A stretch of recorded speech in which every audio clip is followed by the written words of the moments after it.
You're entering a no judgment zone. The following show is real and raw, and everyone is encouraged to speak their mind. This is the Immigrant Experience, a program we hope will have an impact on the future of newcomer immigrants and Canada at large. An open platform, one that welcomes everybody. This is the Immigrant Experience. And now your hosts, Emmanuel and Ruben. Hello and welcome to the Immigrant Experience podcast. I'm your co-host Ruben and Emmanuel Dualai Koko. Hello and welcome to today's episode. And today's episode we are happy to be joined by an amazing guest. Her name is Hala. And as immigrants we come to this country with different dreams, different visions, having different experiences. And today we are very happy that we are having an amazing guest. Her name is Hala. And she'll be sharing with us an immigrant experience here in Canada. Welcome, Taha, and thank you for accepting to talk to us. Thank you, Ruben, for the invitation, and I'm very happy to be here to share the story that I've been through, and that I know that many immigrants like me have experienced. So I'm here to not just talk about the challenges, but also to give a message to all immigrants on how to overcome those challenges. Oh yeah. Hopefully that would be a very good lesson for them to learn from my experience as well.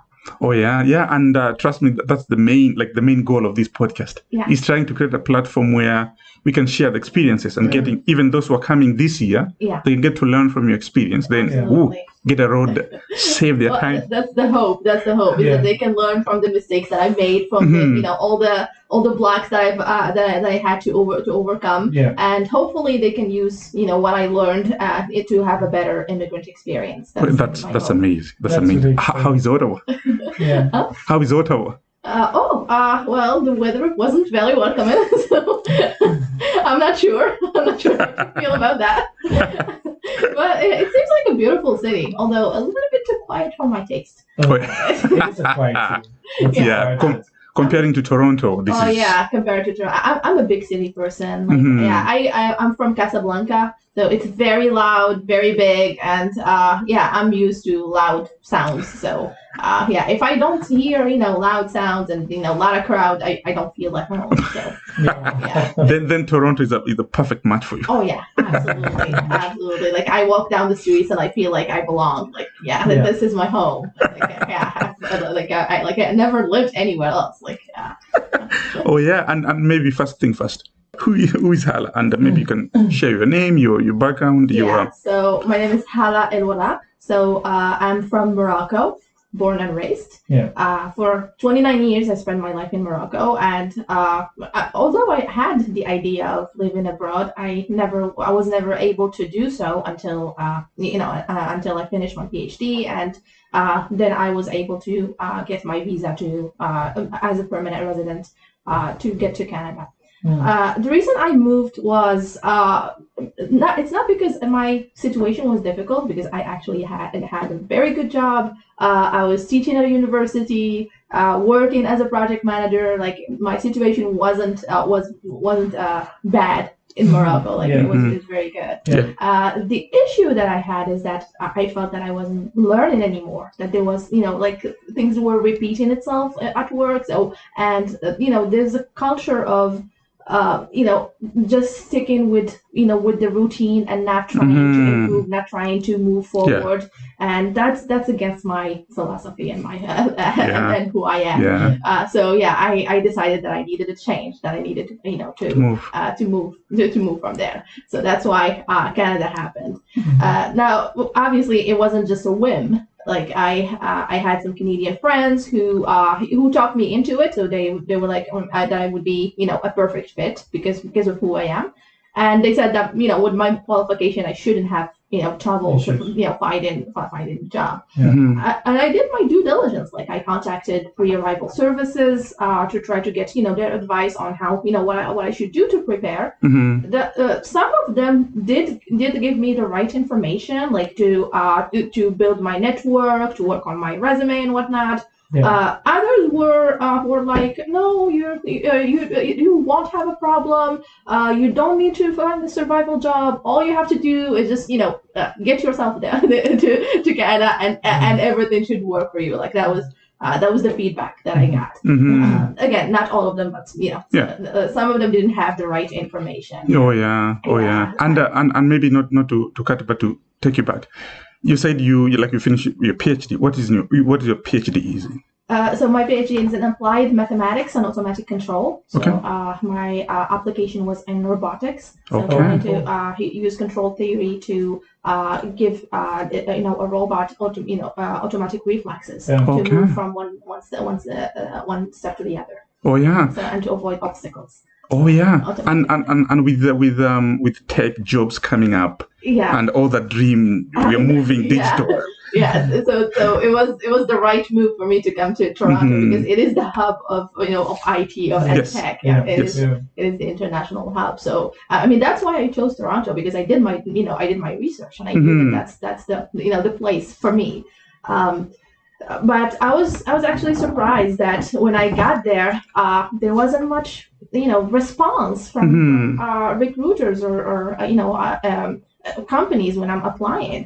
And it took me a while to get feedback, even from professionals on LinkedIn who told me that I should go for the PMP. So the PMP is the Project Management Professional certification. So that's a must-have for anyone who wants to work in project management. Although some postings don't require it, I was told that I need it in order to even get an entry-level job. And so I set myself to go and get it. And while I was preparing for it, I was also taking a bridging program with Ryerson University. In Toronto. So, in Toronto, yes. So bridging program, it's a program that is offered by the government, to new immigrants. So it is somehow to bridge the education, the gap, basically. The program was beneficial because I was able to have amazing mentors who helped me boost my profile, make very important connections to help me not just improve my image on LinkedIn, but also to advance my career. So I'm very grateful to my mentors from Ryerson. And maybe before you go to Canada and then Toronto, can you walk us through how was your journey? How did you came to Canada? You came as a skilled worker, or as a federal skilled worker. I was I have because I have a PhD and I'm also an engineer in industrial and logistics engineering. And also I was at the same time teaching and working. So I had enough experience to qualify for the federal skilled worker. And it was the easiest process ever, visa that I've ever seen. I actually was able to get my visa in 6 months-ish. That was fast. It was fast. From an African country, that's very fast. That's very fast. I know. I couldn't believe it myself, but so that told me that my profile is needed. That was the impression that I got. If I got it that fast, means that they want to. I'm wanted. So that's why it was a surprise to me that when I got here that I wasn't even getting a call. All I wanted is just to have a face-to-face, a chance to present my story and sell my my profile. I wasn't given that chance. And for Christ's sake, you're Moroccan. I test in Africa, we usually say Moroccans are very good salespeople. I actually worked in sales. I was slowly on the side when I was as a student in Morocco. And and I kept it a long while working. And actually, that's what helped me get my first survival job here in Canada. Moroccans are very good sales. Whatever they're selling, you'll buy it. That's true. That's true. I'm always able to sell even without trying. I'm just talking, and people want to buy, and they're interested. And they're like, oh, that's interesting. I need some more of that. Yeah, and that's a very good skill even to selling yourself to like jobs and exactly. Like all I need is just this encounter. Like I'm good at selling anything, not just myself, but also any products. You can give me any products, I can sell it to you. Oh yeah. And maybe another question, a follow-up question. Before you came to Canada, like did you take any pre-arrival employment program based in Canada? Some of the pre-arrival services had online courses, very extensive online courses that I took. I took all of them. Like I didn't leave anything to chance. Like I learned about the Canadian workplace, the culture, what is expected from me, even in terms of dress, in terms of how to behave, and whatnot, and how to respect boundaries and so on. I didn't leave anything to chance. Like I'm a researcher and an engineer, so this is my forte. Like that's what I do best. Going into details and making sure all the boxes are checked. Absolutely, yeah. So, a question for you: when you came to Canada, at what point did you have that cultural shock that your expectations were not meeting your reality? Honestly, I never had a cultural shock. Because as my friends would say, that I am sort of not really Moroccan in my head, like that my personality is really not Moroccan, like because Moroccan like have this tendency of saying the right thing and smiling even when they really don't want to and whatnot. This is not my philosophy. I am brutally honest. I say things exactly as they are. I don't care if the person doesn't like it. And that is not acceptable in Moroccan culture. Like that is considered disrespectful in Moroccan culture. So that's why like when I finally got here, I felt like I was going back home. Like I was coming to a place where I can just be me. And like I can be honest, I can be who I am. I don't have to pretend to smile or whatever. Like I can do whatever I want. And that was actually, it felt like I was going back home rather than leaving home. And with you say your manager, like you had management experiences. Yes. Do you mind telling us maybe what were you doing back home before you came to Canada? Yes. So the first project that I worked on was a governmental project in raising awareness about the danger of plastic. So before the project, plastic was used widely in Morocco. I'm talking about the black plastic, the dangerous kind. And it was widely used. No one was aware how dangerous it is to the environment.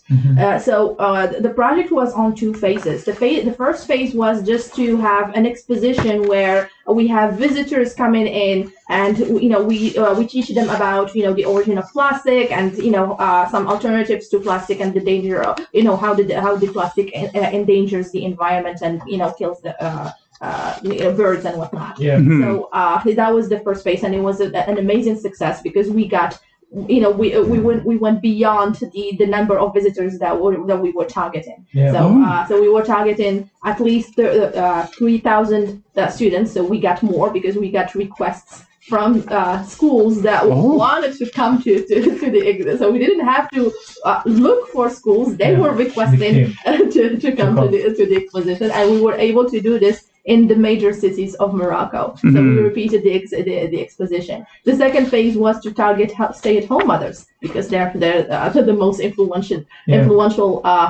people, part of the society. And we were actually astonished to see that when we went to the far countryside and we tried to teach them about plastic, we realized that they never use plastic, that they're actually already using alternatives. That was amazing. to discover. That it's actually the modern side of Morocco that was that wasn't aware of the dangers of plastic, and that the ones in the far countryside who probably never went to school actually were very, very aware of the danger of plastic and were using alternatives. Like the pretty much even here, like the indigenous communities are way advanced and they're very sustainable. Yes. Even whatever they're doing, and they live with nature. Yeah, their approach towards environment is very friendly. And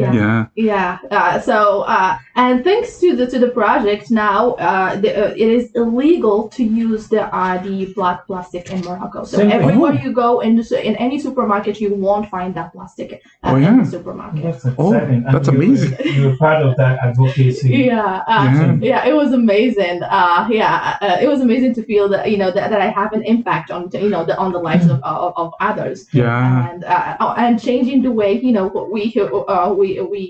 treat our environment, because let's face it, we are destroying Earth. Absolutely. And how many years did you work in that project? 5 years. For 5 years. 5 years. How long have you been in Canada? 2.5 years. Oh, that's great. That's great. And maybe going back to when you first came to Canada. Okay.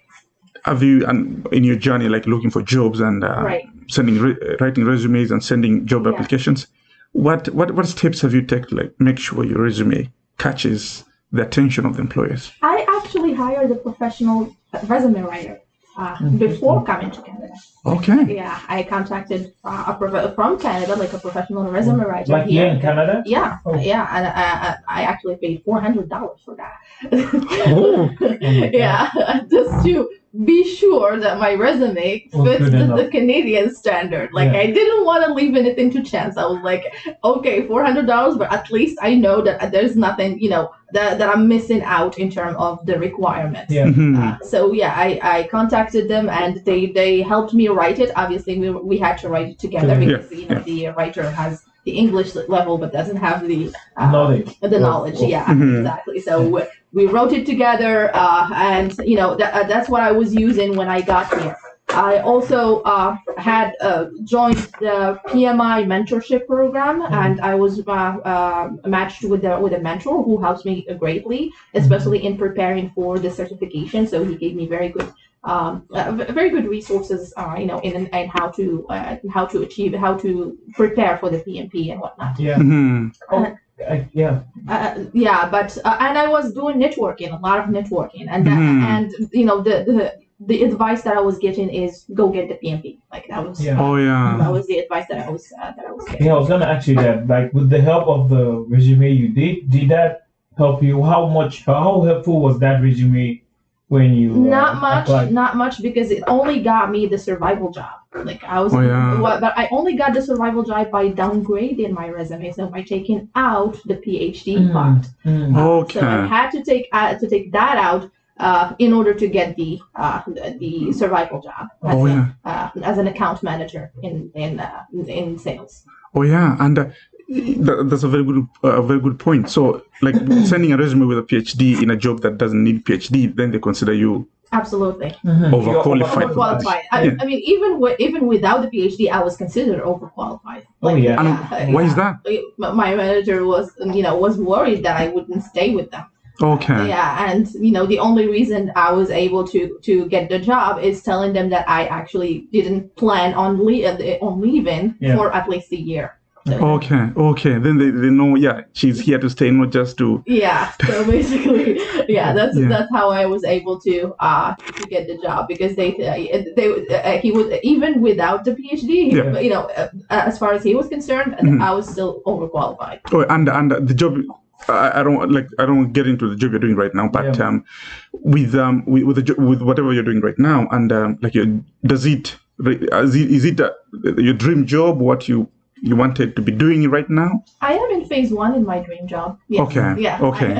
That's beautiful. I was gonna ask that the program you took afterward, the employment program, the bridging program. Yeah, the bridging program. Yeah. How would you consider that helped you through the process of? Was that helpful through the process of getting It helps me get a very good connections. Okay. Yeah, in terms of connections and building my network, it was crucial to me. Yeah, especially with my mentors. Like my mentors were amazing. They helped me, boost my profile on LinkedIn. Made really good connections. Helped me, meet with recruiters and whatnot. Like they did everything they could to help me get, find a position. Oh yeah, that's amazing. Yeah. And maybe just to follow up on that, given the period that you have been in Canada, have you maybe go to workshop to resume making, resume building?